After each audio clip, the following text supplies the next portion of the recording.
We are now. Good morning.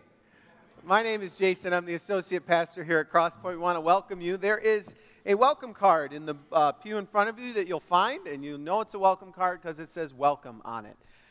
You can take that out. If you're new to us this week, we'd love for you to fill that out. Let us know a little bit about yourself. Drop that in the offering plate when it comes by. If you have a prayer request, this is a great place to put that as well, and put that in the offering plate so that we may know what you would like to have us praying about. A couple of announcements I want to make you aware of. Our family missions trip is only about a week and a half away. Some families will leave next weekend for this trip, and there's some information in the service program about some of the people that we'll be helping and some of the needs that we might have. And so if that's something that you feel compelled to meet, feel free to look at that and see how you can go about that. When you leave service today, towards your right there will be a table set up with a few of the baked goods and things that we sold at the Awana Grand Prix yesterday, but still have some left over. And so we're just making those available to you for a donation. Put whatever there, take whatever you want.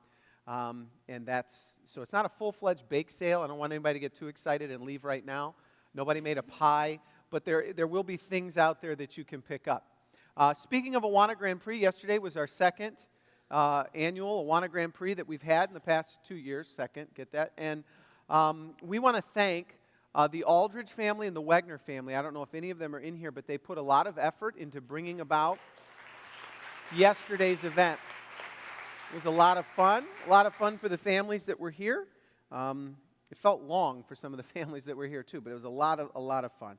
A couple of other things. We have a men's softball team. We're still taking sign-ups for that. You'll see that as you leave there also. And then we are letting you know of some of our times for our Easter services, 7 p.m. for our Good Friday service, and then on Easter Sunday, 9:30 and 11 a.m. One of the things that we have noticed as a church family is that on Sundays where extra people come, we'll say it that way, so like on an Easter Sunday where we're anticipating a lot of people, we are going to need to set the example as frequent attenders of this church of what it means to move in towards the middle. I can say, we were talking in staff meeting and someone said that I should just stand here until people move and pull the old teacher thing. We're not going any further until you move. We're not going to do that, but on a Sunday where we ask for people to move to the middle, we literally need you to do that. And so we would love for you to do that. There's other things that we need to be prepared for. So when we move to the middle, it allows for space for someone to enter in, and people that come late don't want to hop over people. I realize that you got here first, and so you feel as though you have some sort of right to wherever you're sitting, and that's okay. You can feel that, but you still need to move. All right? The balcony will be open, and so we're just asking you to make that mature choice to move so that others can get in for service. A couple of other things that we don't think about a whole lot.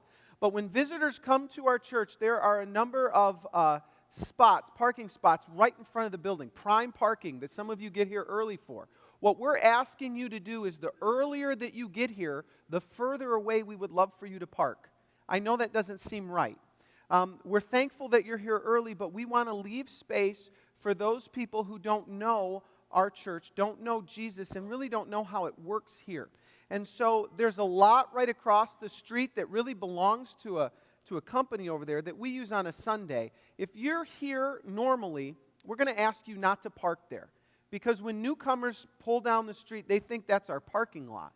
And a lot of times if there's nothing there, sometimes people will turn around and leave. They don't know that we have a parking lot back here. If you didn't know we had a parking lot back here, now you do. It's back that way, and that's where we would love for you to park. If you are unable, all right, we want you to park wherever you would like, okay? If you, for a physical need to be close to the building, put it on the grass if you have to, all right? Someone will do that next week. That was a joke. The last thing that I want to talk about as it pertains to parking, and then we'll move on. These spots that are right across from the small playground that we have out front, we are going to be making those spots handicapped on a Sunday morning. All right, so if you're here during the week, you may park there no matter what. But on a Sunday morning, we need to free up spaces for those who need to have those spaces. And it seems as though some people are just parking in handicap because they like to. And so this is my nice way of telling you don't if you don't have that right. So we're going to make those spots available for those who would need them. Okay, we'll probably talk a little more about this. You might get a letter, but we needed to just put that out here today. At this time, we are going to thank you because that helped me. We're going to continue to worship. So if you would stand, let's worship together.